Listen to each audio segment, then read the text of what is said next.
ठीक है, तो यहाँ से अब हम लोग चलते हैं अपने नेक्स्ट सेट ऑफ रूमर्स के ऊपर, और यहाँ पे हम लोग थोड़ी सी बातें करेंगे जो सपोजिटली सबसे बड़े ट्रेड प्रॉपर्टी होने वाले थे वेंकटेश अय्यर की। ओह माय गॉड, 24 करोड़ अगर आप कहीं भी ट्रेड हो गए तो even Samsung does not command that value, उनके 18 करोड़ है ऑन पेपर। भाई वेंकटेश अय्यर ने अभी रिसेंटली एक चीज कही थी कि मेरे से तो केकेआर ने कोई बात ही नहीं करी है, हमने पॉडकास्ट में कवर भी करा था कि मुझे तो बताया ही नहीं है कि मैं ट्रेड मार्केट पे जा रहा हूँ। अभी हमने उस टाइम पे भी कहा था कि देखो कोई बड़ी बात नहीं है, केकेआर पीछे से शतरंज चल रही है वहां पर, और ऐसा कई सारी टीम्स करती हुई हैं कि बिल्कुल एक फ्लोट कर दिया rumour just to test waters के एक्चुअली मतलब जो क्लब्स के कुछ सोशल मीडिया में लोग जो इन्वॉल्व है उनको भी हमने होस्ट करा हुआ अपने प्लेटफॉर्म पे, एंड उनसे भी हमें ये चीज पता चलती है कि ये चीज ट्राई करा जाता है। तो ऐसा बोला जा रहा है कि वेंकटेश अय्यर को ऑफर तो करा काफी टीमों को, हर टीम ने मना कर दिया। जी आप रखिए भाई ये कैसे हो सकता है? नहीं मुझे नहीं लगता। See in all honesty I know कि उनने बहुत ज्यादा अंडर परफॉर्म करा है, बट एक Indian sort of 3D player हम लोग कह सकते हैं। आई डोंट थिंक कि सारी टीमें इतनी स्मार्ट है, कम से कम आरसीबी तो ले ही लेगी। Oh my God, hold on, we are a trophy winning franchise now, we have Dinesh Karthik now, champion. तो मुझे ऐसा नहीं लगता कि ऐसा हो सकता है। दिनेश कार्तिक को अब मत बोलो बेटा। क्यों? दिनेश कार्तिक ने अभिषेक शर्मा को ऑल टाइम T20 में रखा है इंडिया की। धोनी को भी रखा भाई। धोनी का तो समझ में आता है भाई, वर्ल्ड कप जीते। अरे नहीं ऐसे नहीं होना चाहिए। वरुण चक्रवर्ती को भी रखा मेरे ख्याल से। हाँ वरुण चक्रवर्ती को भी रखा। चलो भाई वो तो बहुत अजीब बात है। नहीं पर मतलब ऐसा तो नहीं हो सकता भाई कि कोई इंडियन खिलाड़ी जो रिनाउंड है थोड़ा बहुत की नॉकआउट्स में परफॉर्म करके देता है just because of one bad season now अब उनसे कहते जाए कि नहीं कोई भी टीम लेने को रेडी नहीं है इनको। तो आई डोंट थिंक सो। यार I think this could be true. क्या बात, क्योंकि बात ये नहीं कि हम प्लेयर को लेना नहीं चाहते, बट भाई 24 करोड़ में क्यों दूं?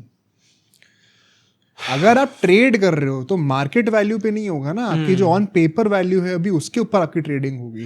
तो you have to give assets worth 24 crore. हाँ ये that could be a player plus cash और all cash trade. All cash तो मुझे लगता है कोई भी नहीं देने को रेडी होगा।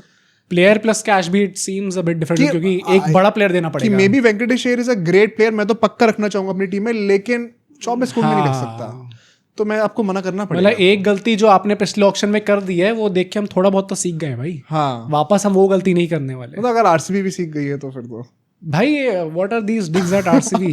हम डिफेंडिंग चैंपियंस हो गया भाई, शो सम रिस्पेक्ट। जून खत्म हो गया वापस come back to reality. But इसके चलते हुए एक और बहुत बड़ा झटका, एंड वन सेकेंड देखो, अगर आप वैलिडिटी चेक करो ना, ये क्रॉस चेक हो जाती है सब चीजें।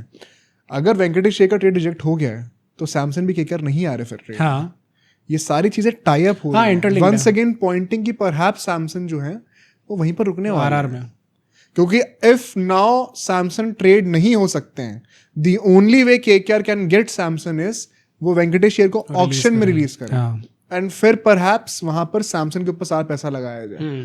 ये भी रिपोर्ट्स कह रही हैं कि केकेआर तो ऑक्शन में रिलीज कर भी देगी लेकिन बायबैक जरूर करेगी वेंकटेश अय्यर को। इसके बारे में क्या विचार है भाई? See it would be a very KKR thing to do, क्योंकि कहा केकेआर थिंग टू डू। अरे मतलब केकेआर तो अच्छे प्लेयर बना के जान ही देती है, पर अच्छा प्लेयर बनेगा अभी नहीं वेंकटेश के लिए नहीं कह रहा हूँ भाई, गिल से ऊपर रिटेन करा था। हाँ तो क्या बड़ा अच्छा लग रहा है तुम्हें? Are you very happy about it? करा है और श्रेयस से पहले लिया। ये कोई प्राइड की बात है इस टाइम पे बोलना? मैं तो बस बता रहा हूँ। नहीं मेरे हिसाब से इसमें लॉजिक ये है कि केकेआर के साथ शायद एफिलिएशन खत्म ना करना चाहते हो वो, कि नहीं हमें अभी भी रखने ये एज अ प्लेयर है, हमारे गोइंग फॉरवर्ड हमारे जो प्लान्स होने वाले उनके एक इंटीग्रल पार्ट होंगे वेंकटेश अय्यर। बट अगर टीम का भला चाहना है हमें इस टाइम पे, तो the only thing that makes sense is कि हम उनको वापस ऑक्शन में जाने दें and then buy him back at a cheaper price, ताकि आपका वेज गैप भी थोड़ा खाली हो ना, आप और प्लेयर्स भी परचेज कर सको। तो तुम एफिलिएशन नहीं टूटना, तुम कह रहे हो कि वापस आ रहे हैं? मुझे लग रहा है, मेरे को बस ये कि हमारा सब्सक्राइबर से एफिलिएशन ना टूट जाए, वो तो सब्सक्राइब जरूर कर देना अगर आपने अभी तक नहीं करा तो। बट यार even I am kind of afraid कि ये लोग सही में वापस लेने वाले हैं अगर ये ऑक्शन में जाते भी हैं तो। एंड इसी के चलते हुए एक और भी रूमर आया था केकेआर के पॉइंट ऑफ व्यू से। पहली बात तो इसको हम क्या रेटिंग दे रहे हैं? मैं 8 ईयर दे रहा हूँ इसको। आई जेन्युइनली थिंक ये ट्रेड रिजेक्ट हुआ है and Venkatesh Iyer ultimately auction में ही जाएंगे, he would not be traded. I would give it B। 50-50 लग रहा है। हाँ, थोड़ा सा आप भी बताना आपको क्या लग रहा है। ठीक है, नेक्स्ट रूमर पे चलते हैं। ये है कि क्योंकि वेंकटेश अय्यर का तो ट्रेड अब फेल हो चुका है and perhaps we'll have to buy him back, क्योंकि हमने इतना ट्रस्ट दिखाया है। Time to let go Russell. Russell को ऑक्शन में रिलीज करके थोड़े फंड्स इकट्ठा करे जाए ताकि सैमसंग या ग्रीन में से किसी एक को ला पाए। ये एक रूमर आ रहा है। भाई ना डी ग्रेड पहले से केकेआर ये नहीं कर सकती कि वो रसल और नारायण में से किसी को जाने दे इस टाइम पे। वो सिर्फ हिंदुस्तानी प्लेयर्स के साथ करता है। हाँ मतलब आपको बेइज्जत करना है या फिर आपको किसी प्लेयर को निकालना है तो वो हिंदुस्तानी होना चाहिए। अगर आईपीएल में ये चीजें नॉन नेगोशिएबल। हाँ मतलब अगर आप बाहर के प्लेयर हो तो आपके साथ ये नहीं होगा। प्लस मतलब यार आप कह तो सकते हो वैसे, अगर आपको बॉलिंग नहीं करानी उनसे, he is not that good of a fielder as well, batting उनकी काफी डिक्लाइन हो चुकी है, तो क्या इस टाइम पे वो एक एसेट है केकेआर के लिए? केकेआर फैंस या फिर ये बात मैं जेन्युइनली डंके की चोट पे कहता हूँ केकेआर फैंस को, तो you are not ready for this conversation. हाँ रसल नहीं है, you are not ready for. मैंने कुछ टाइम पहले एक रील बना के डाली थी कि कैसे इस पूरी साइकिल के बाद हमें मूव ऑन कर देना चाहिए उन दोनों से, रसल और नारायण। उसमें भी गाली पड़ गई थी क्या कि तुम इस साइकिल के बाद की बात अभी क्यों कर रहे हो, क्या पता तब भी perform has to be. Narine को मैं फिर भी एज अ बॉलर रख सकते हो, हाँ, बट ओपनिंग वाले सपने फिर आपको टेम्पलेट का देखना पड़ेगा फिर वही एग्जैक्टली। बट रसल का अगर वो बॉलिंग नहीं करने वाले, अगर उनके घुटने और कंधे जवाब दे रहे हैं तो फिर नहीं है सेंस। वो मतलब वो मटन कब तक चलेगा तो वो मोटापा भी आ ही जाता है भाई, बॉडी तो है बंदे की वैसे। बट ही हैज मतलब not intended to fat shame, but he has gained a lot of fat. हाँ ऑब्वियस, देख के लग जाता है भाई। उनके प्राइम इयर्स की फिजिक देखो, वो एब्स प्रॉपर बॉडी बिल्डिंग वाली पूरी वीडियोस आ रही हैं। Respect guys like Virat Kohli so much भाई, मतलब फिजिक में जैसी पहले थी अभी भी परहैप्स वैसी ही है। वो तो है। वहां पे कहीं ना कहीं वेस्ट इंडियन कल्चर भी वैसा है जैसे ब्राजील फुटबॉल में थोड़ा for the fun of it भाई, फन ऑफ इट खेलना है हम लोगों को। मतलब मैंने अभी कुछ टाइम पहले एक रील देखी थी, उसमें वो आजकल आ रहा है ना template, prime Russell had to go man. क्यों? अरे वो भाई वो बंदा क्या अकेले, अच्छा इन दैट सेंस भाई, तो तुम तो जानते ही हो ऑन नहीं तो क्या भाई, रातें तुम्हारी निकली हैं 18-19 उन सालों में तो रसल ने तोड़ा हुआ है आरसीबी को भाई। तो बट आई थिंक ये डी टियर का है क्योंकि रसल के साथ डिसरिस्पेक्ट नहीं करेंगे ऐसे। तो अब हम चलते हैं केएल राहुल के ऊपर, क्योंकि सैमसन की बातें हो रही थी कि वो आएंगे या तो केएल राहुल आएंगे, क्योंकि एक विकेट कीपर तो इंडिया को चाहिए वहाँ इंडिया के वास्ते है भाई, केकेआर को चाहिए। और यहाँ पे केएल राहुल के रिगार्डिंग एक बहुत तगड़ा रूमर निकल के आ रहा है। देखो ये चीज कंफर्म है, उनकी अभी रिसेंटली एक मीटिंग हुई है पार जिंदल साहब के साथ, दिल्ली में ही हुई है शायद, एंड ऐसी बातें हो रही, रूमर ही निकल के आ रहा है कि वो कप्तानी की भी बातें हुई हैं वहाँ पर। ओह माय गॉड। और एक हमने, मुझे याद एक रिपोर्ट थी जो पिछले पॉडकास्ट में कवर करा था कि there were some sources that were saying कि केएल राहुल ने कहा अगर मैं कप्तानी करूंगा तो मुझे पैसे भी चाहिए। हाँ वो काफी ज्यादा स्ट्रॉन्ग रिपोर्ट निकल के आ रही है भाई। I don't know how true this is and I don't blame him, मतलब मुझे लगता है इस पे कोई हमें शेम करने वाली बात नहीं है। मैं भी वही कह रहा हूं, मतलब भाई he is a superstar cricketer.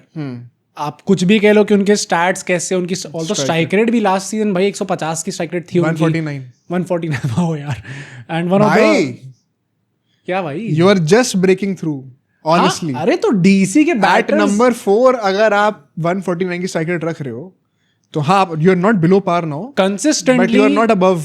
हाँ कंसिस्टेंटली पहली बात तो डीसी के बेस्ट बैटर थे बाय फार, क्योंकि उनके और खिलाड़ियों ने ऐसा कुछ नहीं करा था कि वो भाई वो चांद पे चढ़ गए हो। कंपेयर भी किनसे कर रहे हो? हाँ प्लस सेकेंडली उनका लगातार उनका तो बैटिंग ऑर्डर चेंज हो रहा था, कभी एक पे कभी 2 पे, कभी ओपनिंग करा दी, तो उसमें प्रॉब्लम थी। मुझे लगता है कुछ गोलीबाज भी हैं अंग्रेज, बीच में छोड़ के चले जाते हैं।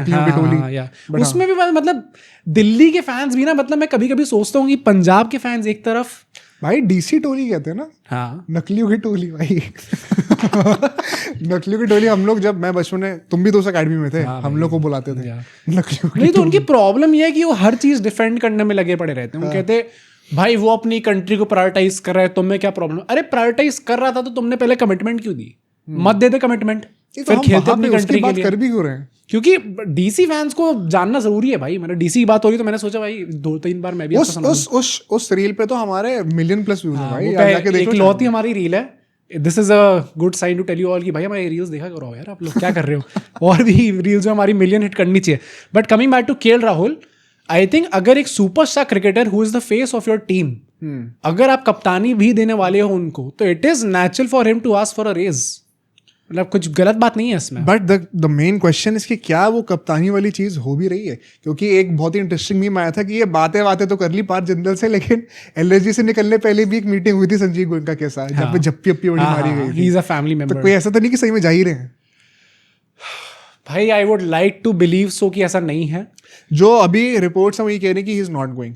डीसी ने कहा है कि नॉन नेगोशिएबल है, वो तो हम जाने देने नहीं वाले, चाहे 25 करोड़ भी ऑफर कर दो। Plus Kevin Pietersen and KL Rahul की काफी अच्छी बनती भी है, मतलब थ्रू आउट द सीजन काफी फन बैंटर उनके बीच में देखने को मिला है। तो अब कहीं ऐसा ना हो कि केविन पीटरसन अंदर ही अंदर उस चीज़ को गलत वे में ले रहे हो कि ये कितनी बार बोलेगा पर नहीं, आई थिंक अच्छा है उनका and if he is asking for raise it make sense to me. But कप्तानी मिल रही है क्या? क्योंकि अक्षर पटेल के ऊपर ही बहुत स्ट्रॉन्ग रिपोर्ट्स हैं कि परहैप्स नहीं करेंगे भाई। अक्षर पटेल जा रहे तो और कौन ही कप्तान बन सकता है? अगर अक्षर पटेल एक सीजन के बाद कप्तानी से हट रहे हैं तो आप नकली की टोली हो सही। वो तो है ही, हाँ, उसमें कोई प्रॉब्लम नहीं है। बट अगर वैलिडिटी देनी है इस चीज को कि कप्तानी मिल रही है, I would give it be. मुझे बहुत डाइसी लग रहा है अभी। मैं भी एक्चुअली इसमें बी टियर देना, कुछ पक्का नहीं कह सकते, कुछ नहीं कह सकते, but I think a tier इस चीज को जरूर दूंगा कि वो रुक रहे हैं। आई डोंट थिंक ये ट्रेड मुझे भी लगता है। एंड यही सैड पार्ट है, ये रूमर्स कल को पलट जाएंगे भाई। मैं कोई बड़ी बात नहीं कि कल को रूमर आ जाए नहीं अब एकदम से चीजें फॉलो आउट हो गई हैं, मुक्केबाजी हो गई है वहां पे रेस्टोरेंट के अंदर। एक एआई से बना के वीडियो भी निकाल देंगे वहां पर कि मुक्केबाजी हो गई। पर अगर वो आएगा तो हम उसकी बात कर लेंगे। बट अभी तो ऐसा लग रहा है कि ये सारे बड़े रूमर्स जो थे ये अल्टीमेटली कुछ नहीं होने वाला है।